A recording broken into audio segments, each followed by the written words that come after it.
Hi, I'm Bill Arnold. Thank you for listening to this podcast of Real Recovery. There are many more podcasts available at myfaithradio.com. Your support makes this possible. Thank you.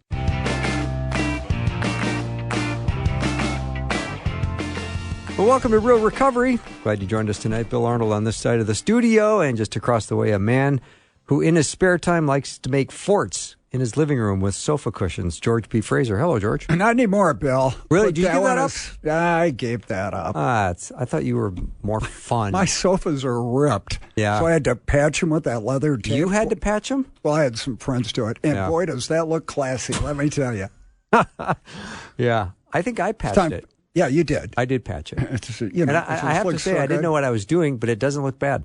No. Time for a new couch. Anyway, you look good. Thank you, as do you. It's good to see you, and it's good to see Ryan. Yeah. Without Ryan, we'd have nothing going on here. No, we wouldn't. Yeah. Man's underrated. I agree. So tonight, George, we're going to hear a story from a gentleman named Patrick. We're going to bring him on, time permitting. I don't know how this is going to go, but hopefully he'll have time to share his story. I hear he's from northern Minnesota. Northern Minnesota. Beautiful part of the country. Oh, it's the best. Yeah, it's really nice. So we're going to find out what life was like for him. I think he's got kind of an unusual story in as much as he, I believe, did not grow up using drugs and alcohol. It happened later in life. Which is good to hear because people think, well, I get to a certain age, I'm okay. Yeah. We're seeing a lot of people who retire become alcoholics and addicts because of the time on their hands. And so it can happen at any time. Satan roars around like a lion looking for somebody to devour. Doesn't matter how old you are, how much you're in the Word and think you're good. You got to keep your guard up. Sin is crouching at the door. It is. So I think we're going to talk about a step like we always do here on Real Recovery. If you're new to the program, we do cover a step from the big blue book. Is that where their steps are from? You bet. Well, Yeah. they're actually from the Bible, Bill, but they watered it down, unfortunately, with instead of Jesus Christ, it's God as you understand Him, which at the time came from a Christian group that meant to them how far you were in your walk with the Jesus. Lord. Yeah. So they were always clear.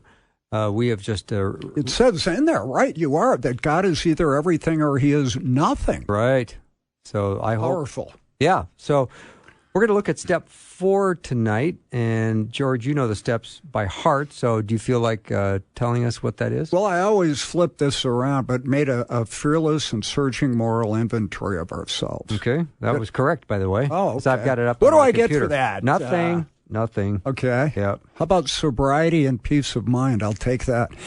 The reason we do these steps is there's nothing magical in the steps other than they are ego deflating and gets us out of the way. The Big Blue Recovery book, Bill, tells us that we're egocentric, we're selfish, and we're self-centered. Put my picture on the cover of that one. Our drinking or drug use is but a symptom of that problem. We want to be gods in our own life. And we look in the book of Exodus, 10 Commandments, you shall have no other God before me. That includes us. And I believe every time we sin, I know for me, I'm choosing to do what I want to do rather than what God wants me to do, because my way will be better. And we talk a lot about, Bill, you always talk about the first 3 steps are, I can't do it, He can do it, I'm going to let Him.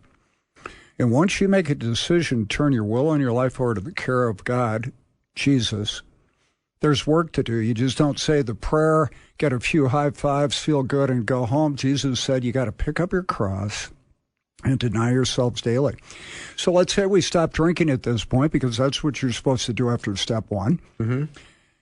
And you go, gosh, my big problem was using. Well, after you're sober a while, you go, oh, no. There's a reason I used, and the problem is me. We need to get down to causes and conditions. So in step 4, we look at our resentments, our fears, and our sex conduct. The reason is you need to have God change your heart to change who you are. If any man be in Christ, he's a new creation.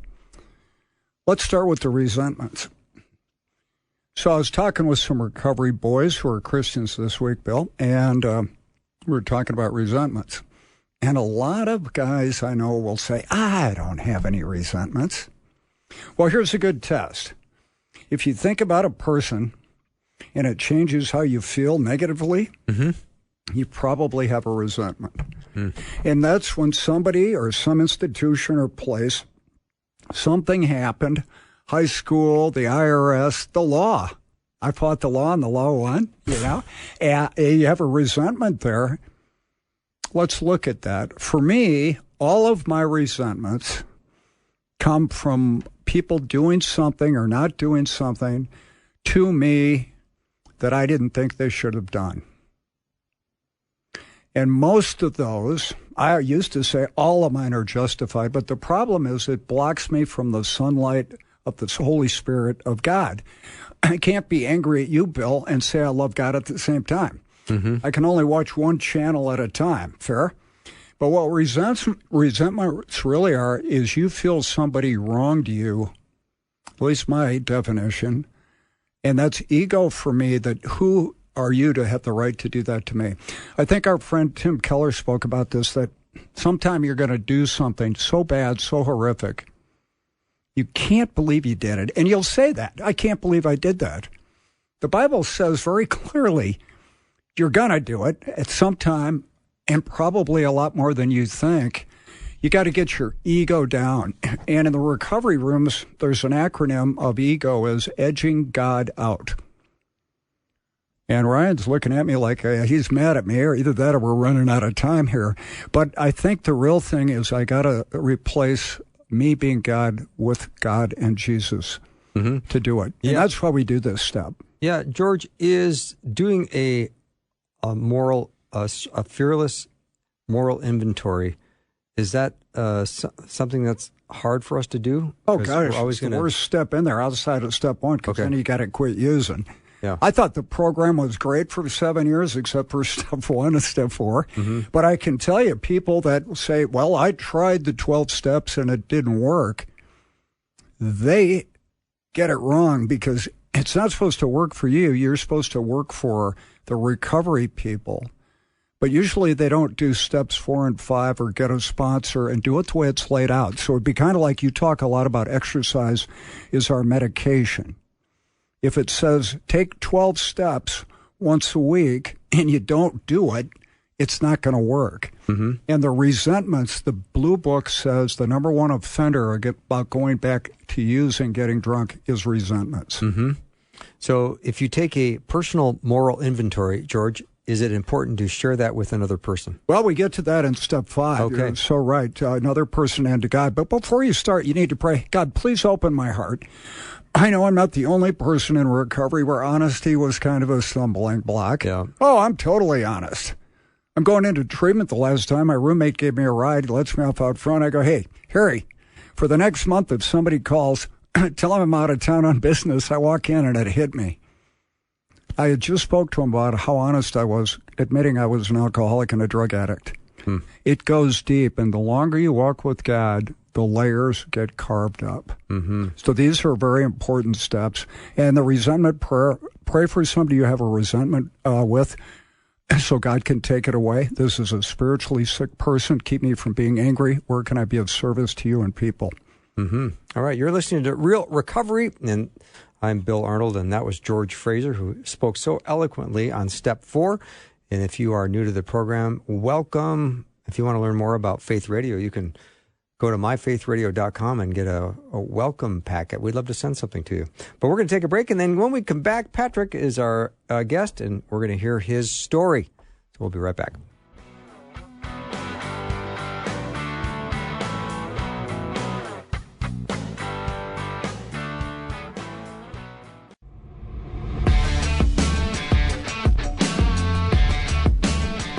Welcome back to the show. So glad to have our guest Patrick joining us tonight. George, I'm looking forward to the story. Totally, Bill. Yeah, and he comes to us from northern Minnesota, and we have lots of friends in that neck of the woods. I do. I know you do. I know you can't name any right now, but that's okay. Well, I can, but, okay. give me a minute, maybe a couple second half of the show. All right. So, Patrick, welcome to the show.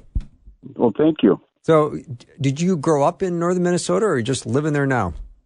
No, actually, I grew up here. I grew up in north of Hibbing is a resort community of, it's called Side Lake, Minnesota. It's a bunch of chain of lakes, and that's kind of where I grew up. Nice.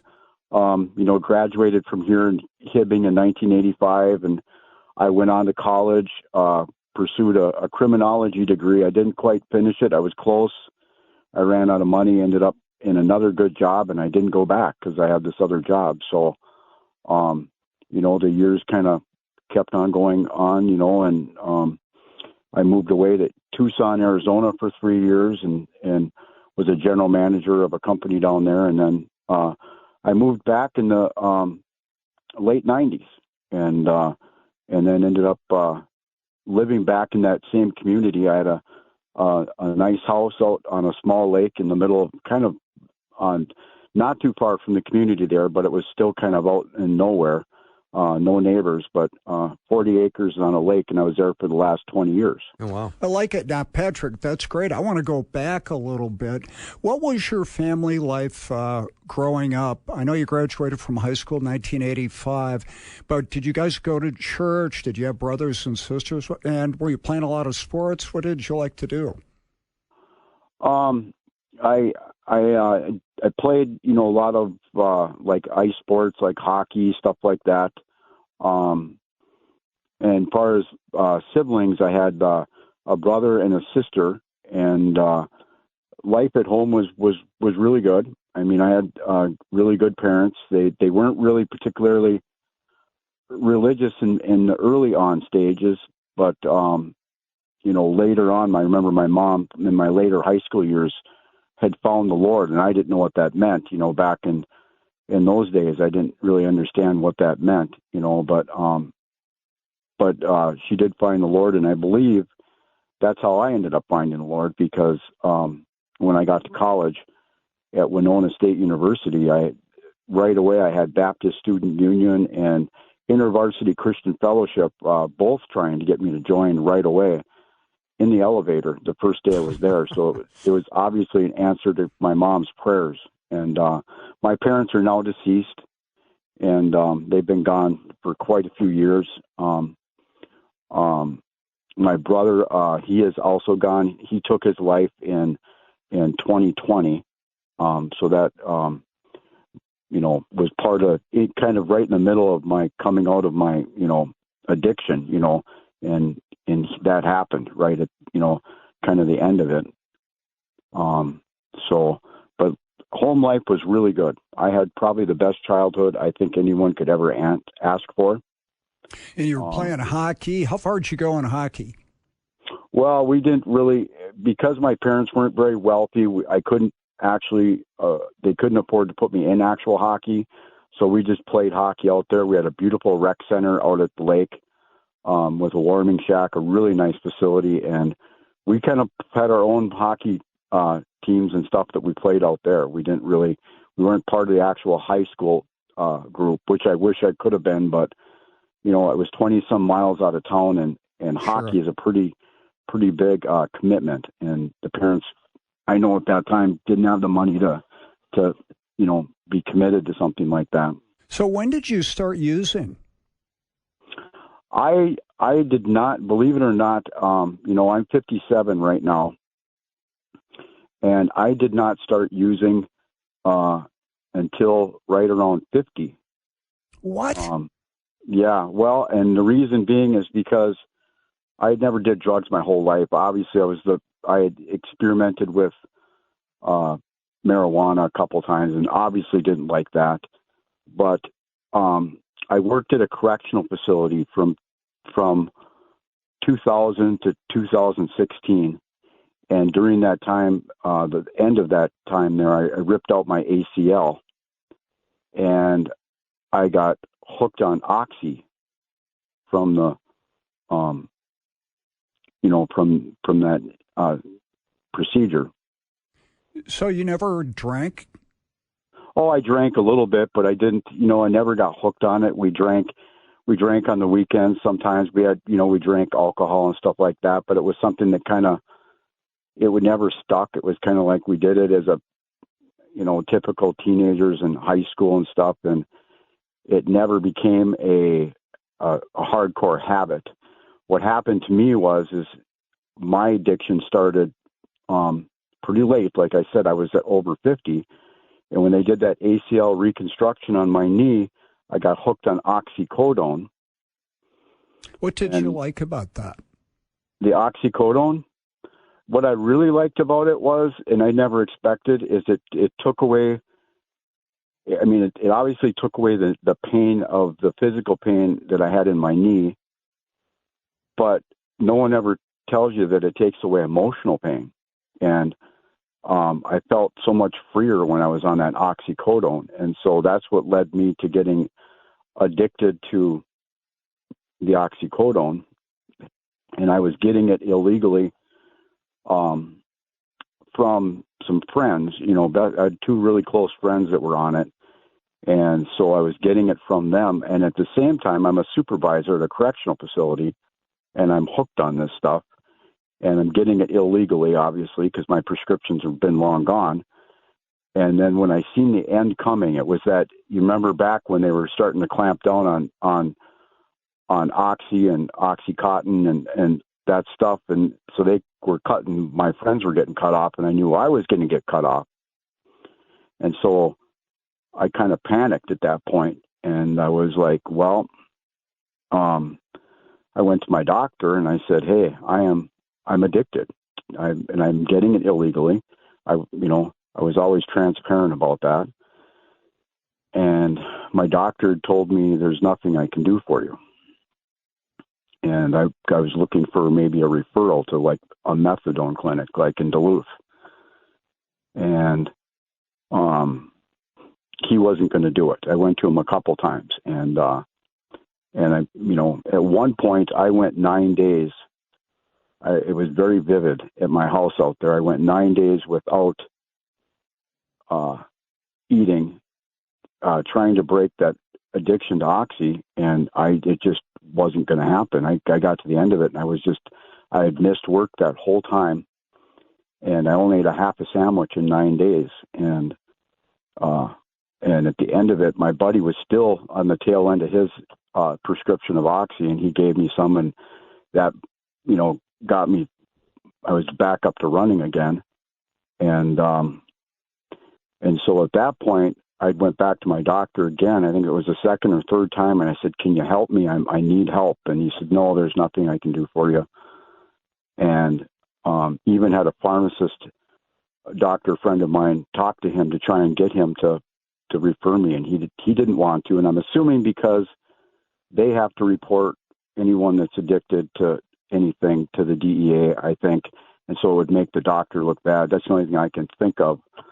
But when I left the clinic that day, I said, you know what? I said this to myself, I'll take care of the problem myself. And I left the clinic here in Hibbing and drove to my cousin's, and I knew he was on methamphetamine, and I'd never touched that stuff in my life, and I swore I never would. And that's the first time I tried meth. And I looked up on the internet, internet blogs to see, I asked, did anyone ever use meth to get off of Oxy? And oh my goodness, there was blog after blog that people used it to get off of the meth or got off the Oxy. And that's exactly what I did. And so when I seen that they did that, that's what I did. I went on the meth. And not knowing, of course, that road was going to be much worse than the Oxy, codone that I was addicted to. Were you hooked the first time you did it? I know you're already addicted to opioids, but when you first did this, when you did the meth, did you go, okay, I like this. This is going to work? I did. I didn't realize. There was such a stigma. I'd worked at a correctional facility. I'd worked on a chemical dependency unit for a whole year. And, there's this, that stigma that when people that are on meth, I didn't ever want to be one of them. And so, and I seen the county's got all the pictures of what the people look like that are on meth after a couple of years. But I started on the meth and I was like, wow, I really like this stuff. It makes you feel really good. You got all this energy in the world. And I never anticipated that. I wasn't thinking that. I was thinking, get off the Oxy and you're going to be fine. Well, it didn't work that way. It didn't work that way at all. It became a very, it was a 3 year, 2.5 to 3 years I was on the meth. And, you know, people don't understand that, you know, how that works, you know, in the real world sense. You know, when you start out on meth, at first you do get things done and you're feeling great and you're on top of the world. It's after a while that it starts to take you down the drain, and it doesn't happen right away.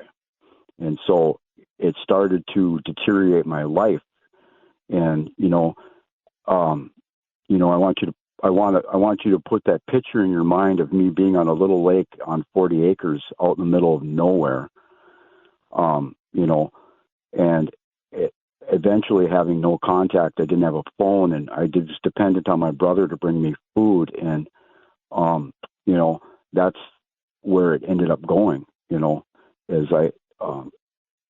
time marched on, and all of a sudden I was losing ground, and it starts taking you down. I had beautiful teeth when I started. I had really nice teeth. I lost just about all my teeth, and you don't lose them all at once. You lose one here, one there, and so you're thinking, well, I'll eventually quit, but the quitting just doesn't, it doesn't happen like that. It takes something big, to happen to bring you to that point of, and for some people it's death. And, fortunately for me, it wasn't death, even though I was kind of hoping that it would bring me to that point of death, Can we roll back here a little bit? There's such an interesting story. And of course, the quitting thing, I'll quit tomorrow, right? That's right. Something we did for years. Now, when you went to college, two people were talking to you about God in the elevator, if my memory is correct. Some were Baptists. Yep. So I imagined you followed through on that and had a little God connection going. Did you make a decision for Christ, or had you reaffirmed that? Okay. No, I did, and actually, I forgot to mention that because InterVarsity Christian Fellowship took me out into off of the Commons at Winona State, and it was a September day. First, it must have been the first couple of days of college, and I remember it was hot outside down there at Winona, and the InterVarsity guy said, "Well, what's stopping you from inviting Jesus into your heart today?" And I said, "Well, nothing." He said, "Do you believe that Jesus is Lord?" And I said, "Yes." "Do you believe that God raised him from the dead?" "Yes." And he said, "Well, why don't you pray with me?" And I did. And that's the point that I received Jesus into my heart. And I know that he came into my life that day. Not to say that I didn't backslide, for huge parts throughout my life, even, as you go through the years, but I can look back and know that that's when he entered my life. So when you were working at the prison, you've been saved. My guess is you followed that through, going to church and stuff for a while, and maybe the whole time. Were you doing that when you worked in the corrections? Was I doing going to church and off and on? I went through periods of my life where I would go and then I'd fall back, and I was always in this kind of I've always wanted to be married my entire life, and so I've always been chasing after women, trying to, I didn't ever want to let God have that part of my life, and so I'd end up finding somebody, and then I'd get my heart broken, and then I'd end up back in the church. And so it was kind of this back and forth thing throughout my life.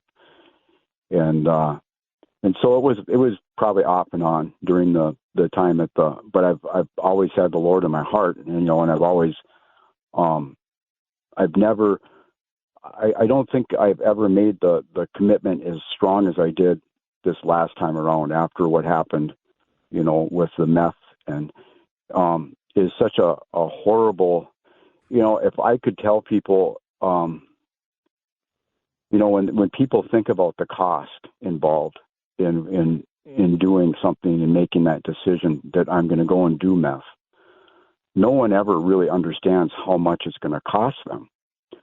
And I can tell anybody that, losing your teeth is one expense. The actual money that you paid for the drug is another expense. I lost my daughter for 2 years during that time out at the house. there was a 2-year period where I didn't get to see my daughter. She's 18 now. But there was a 2-year period. That was a heavy expense. Brutally attacked by the enemy during the time at the house. The enemy kind of came in on me in a way that I'd never, ever experienced. I didn't, I always knew that the enemy was there, but I didn't realize it was that real, And so the meth opened a door that I couldn't close. And so the expense that I paid for doing that meth was, incredibly high. Patrick, let's take a little break. We'll come back. I want to hear some of those prices that were paid on the other side. And enemy attack is certainly real, and you'd never want to give the devil a foothold, like it says in Galatians. And when you open the door with those kinds of chemicals, you are giving the enemy a foothold. So we're talking to Patrick. You're listening to Real Recovery with Bill and George. We're going to be right back.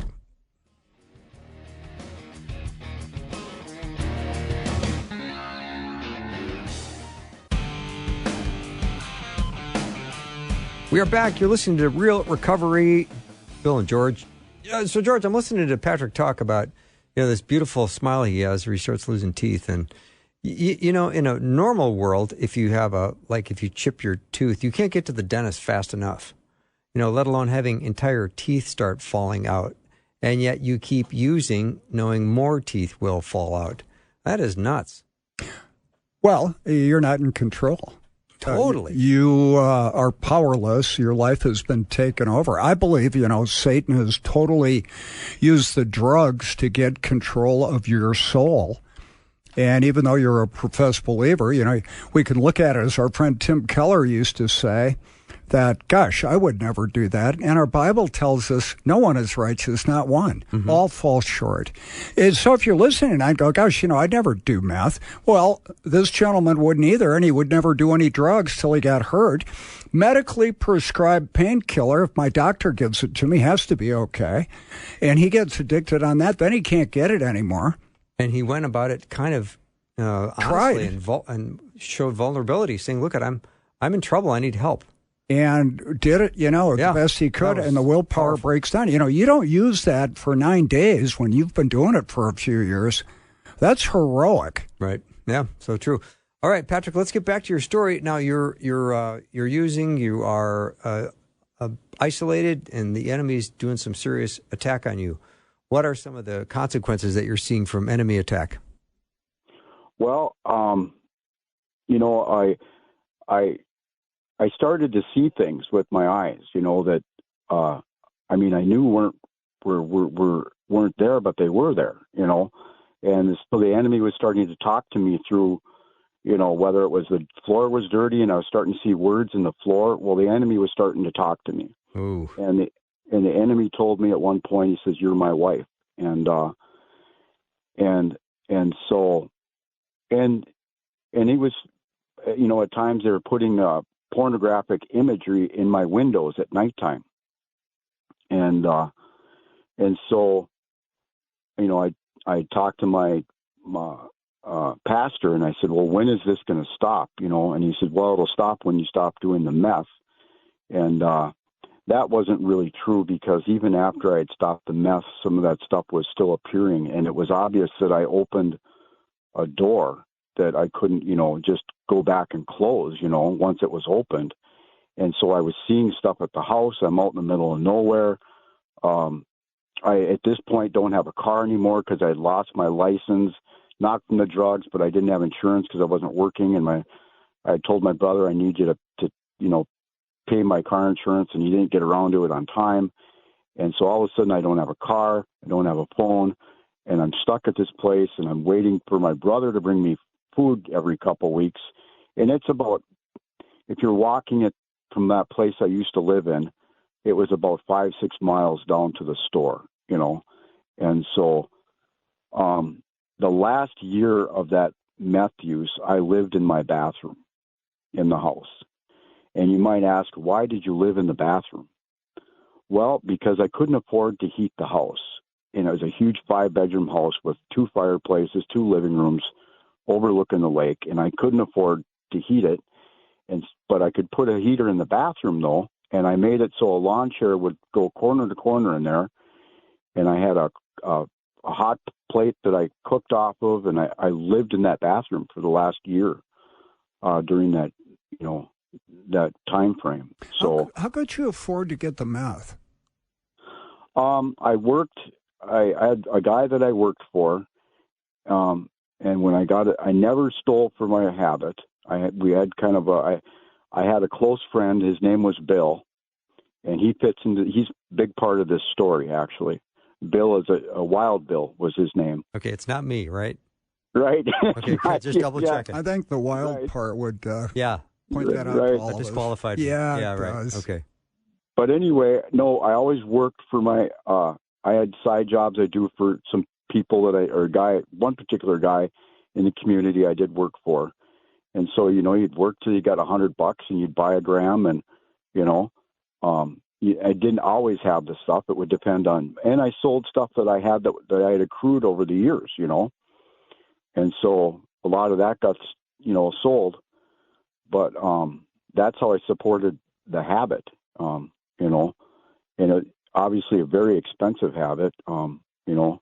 A lot of stuff that I ended up selling and traded to the drug guy. A lot of stuff. But like I said, I lived in that bathroom for the last year because it was the only place that I could heat. I had an electric heater in there, and basically lived in that bathroom. Cold showers in the winter? No, the hot water heater. I still had electricity, so I had hot water. So it was, That's doable then. It was doable. Yeah, I'm trying to think, Patrick. Northern Minnesota house, no heat. When do your pipes freeze and burst? They were so close. I don't know how they didn't, because the kitchen sink did freeze up to the point where I couldn't get water out of there. That last portion of that year, I couldn't get water out of that, and I don't know how the lines didn't go, but they didn't. Grace of God, probably. Well, and I did. I think looking back, I did have a wood stove. I did probably throw a fire in it once in a while, but it was very seldom. But I know when it got brutally cold, I was worried about the lines blowing. But it was a propane furnace in the house, which heated the place, and I didn't run that thing once in that last year. It was really very cold in there. That's why I never spent much time out of that bathroom. It was the bathroom heater kept it warm, and that's how I lived. Do you have a TV in there? Nope, no TV, just radio, and that's how Faith Radio comes into play, because I was at the end of this run, I was listening to music on there, and I decided I'm like, I just need to give my life back to the Lord. I've walked away from Him, and I need to, and so I thought, well, it starts by listening to the right stuff on the radio, and I found another station that played gospel music, but it wasn't really what I liked. And something told me keep looking. Well, I found the Life 97.3, which is the sister station to Faith Radio, and so out of Duluth.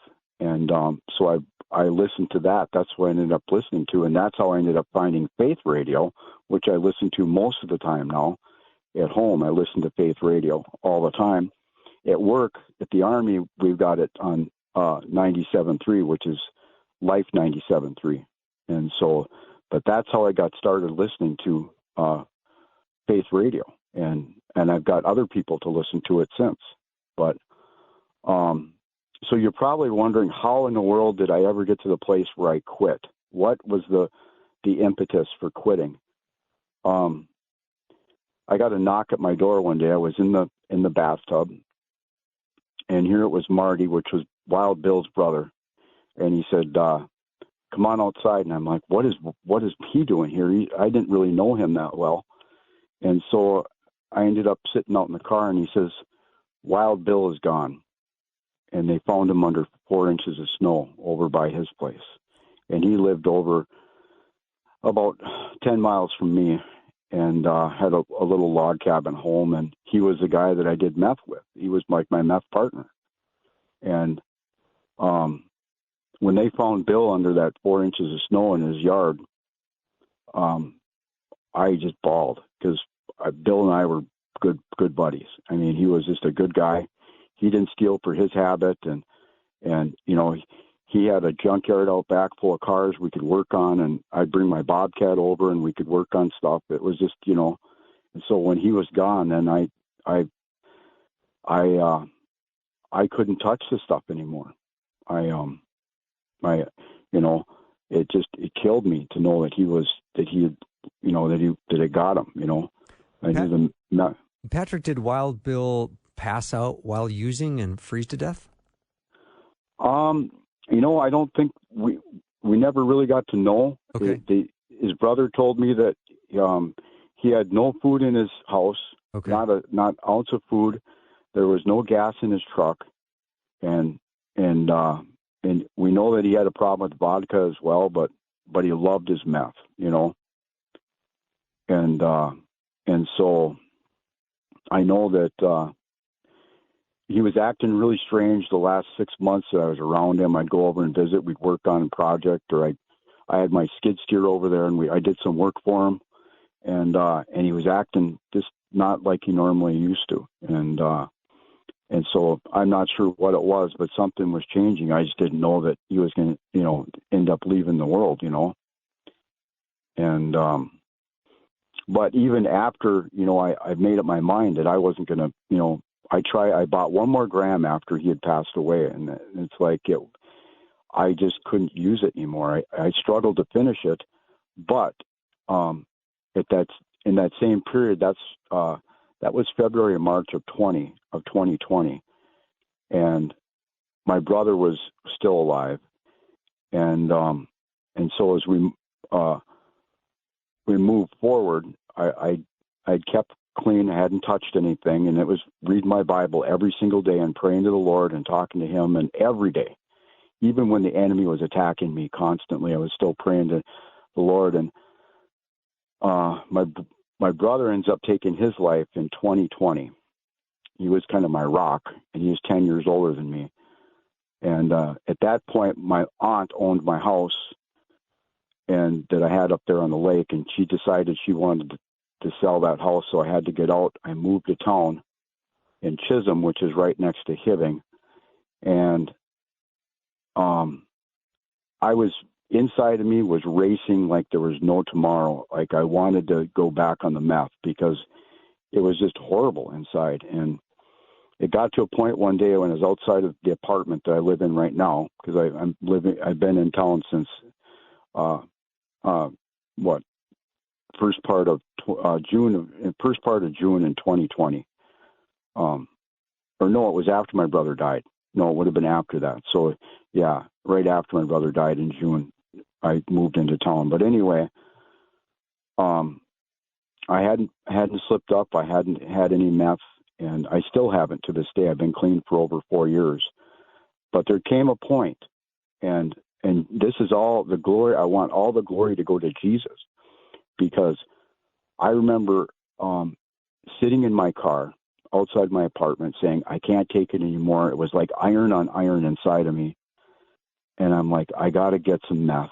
And I'm sitting in my car, and there's this guy across from where I live. There's a school is right across from me. And this guy's in his car. I'm assuming it must be the janitor, I thought at that time.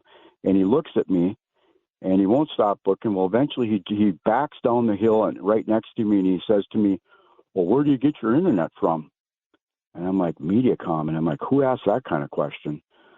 Well, then he ends up telling me, he says, I'm a believer, and I love Jesus. He says, my whole family does. That's what saved me that day. The Lord saved me, because I was going to, it's kind of emotional for me, because I know that I would have went back using, and Jesus stepped in that day.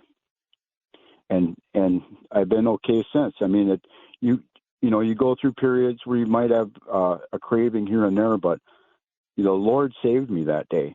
And that guy, which I'm good friends with now, which is a strong Christian, he works for the school, and but for him to look over and back down next to me, and that was Jesus. Yeah, was it ever? that saved me, because I was going to go. I'd made my mind. I'm going back. I'm going to go find some, because it was the insides were racing and, the enemy was attacking. But that, is what saved me. So it gives you kind of a mental picture of how, Wild Bill, which I think Wild Bill's, I'm 57, Wild Bill would have been 63 probably right about now. He, that was the main thing that got me to stop. But then, of course, there's always them temptations after you stop to get started back up again. Mm-hmm. And, but the Lord stepped in. Jesus stepped in. That's fantastic. Patrick, let's take a little break. You're listening to Real Recovery with Bill and George. Patrick is our guest telling an incredible story. We'll take a short break and be right back.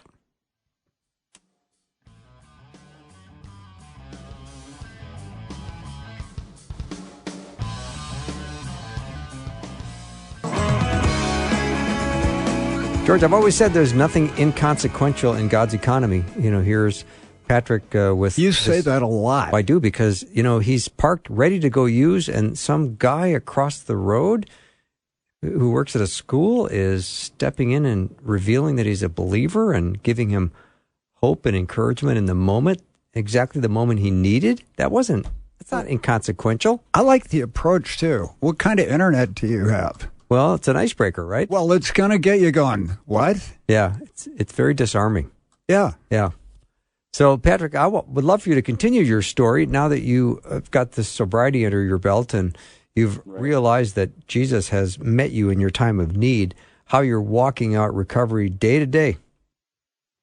I walk it out day to day by I surrounded myself with strong Christians, and one thing that I did when I knew that I had to put my life, of use behind me, I disassociated. I've never had contact with anybody that was a user, with me in the past. I not to be harsh to them, but I broke ties and with those people, and of course, now it's been 4 years. I run into people all the time at the Army, especially during our dinner time. People will come in and I'll be like, he's high on meth.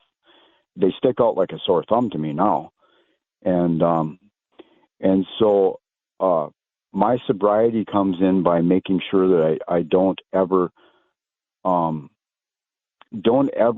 the enemy an opportunity. And an opportunity would come through a different door. It doesn't come through the obvious door of someone's going to walk up and say, do you want some meth? It doesn't happen that way. The way that it happens is the enemy comes in through another door. So maybe someone would say, hey, do you want to have a couple beers with me? I don't drink at all, and not because I'm an alcoholic, because I'm not, but because that may be a door opener to eventually using again. Well, that would be a door opener to going back to meth. Here's what happens usually, Patrick. We think, I have a drug problem, I can still drink. Well, you're sober when you make that statement. You have a couple drinks, It changes you, and you go, it'd be really good getting some meth on this. Yep.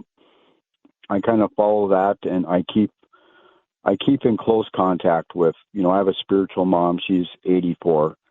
And I adopted her, and her kids don't help her a lot, and I try to help her, but she's my prayer partner, and so I try to keep people like that around me, and I think as a Christian we have a responsibility to have maybe a 90-10 percentage. 90% of your people around you should be Christians, maybe 10% non-Christians.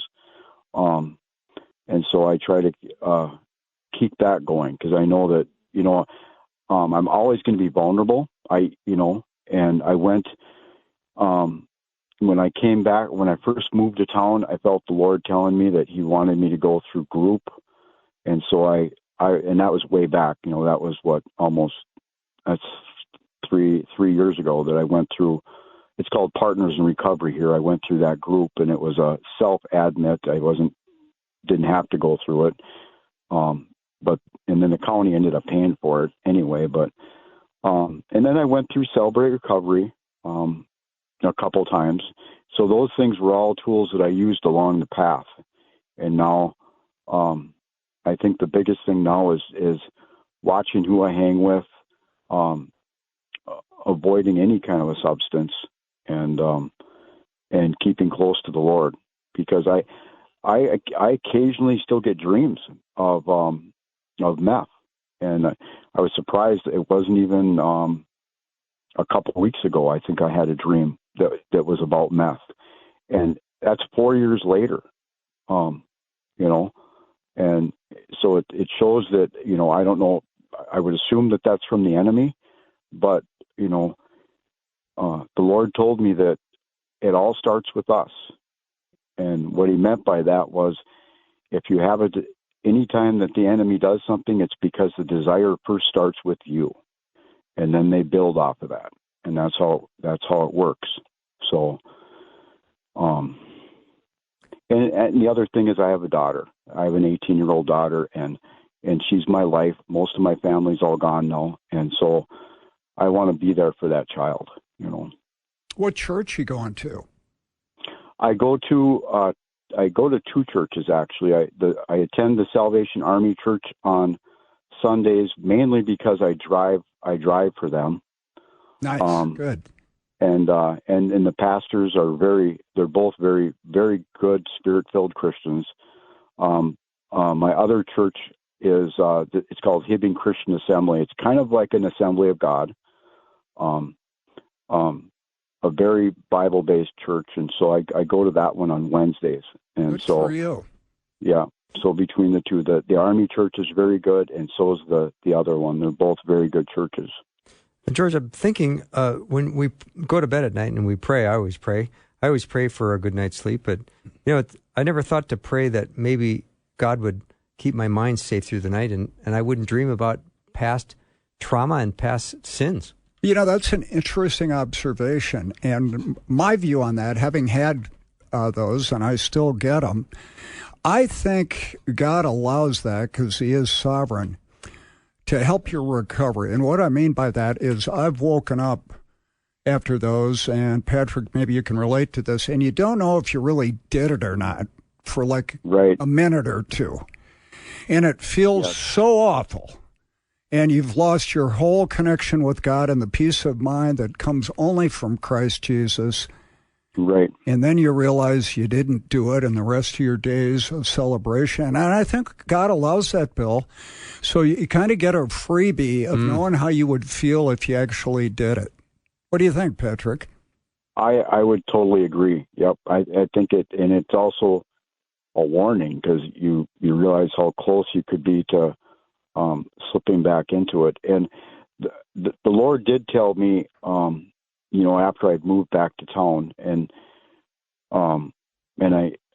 he spoke to my heart one time, and he said to me, if you ever decide to go back down that road again, he said, you won't live. You'll end up dying from it. And so I felt it so strong in my heart that he spoke that to me, and the warning came through that, avoided at all expense, Patrick, it's just a great story. Thank you for letting the Holy Spirit lead you through your recovery, and then also for sharing your story. So many people will benefit from this. So nice to have you on. Yes. Great show, Patrick. Thank you. Yeah, Thank you. Have a great rest of your day. All right. Thank you very much. You bet. If you have questions about what it means to start a brand new relationship with Christ, you can text the word faith right now to 41224. If you missed any of this show, you can always check it out at the podcast. That's at myfaithradio.com. Thank you so much for listening and supporting Faith Radio. It's been great spending time with you. We'll see you next time.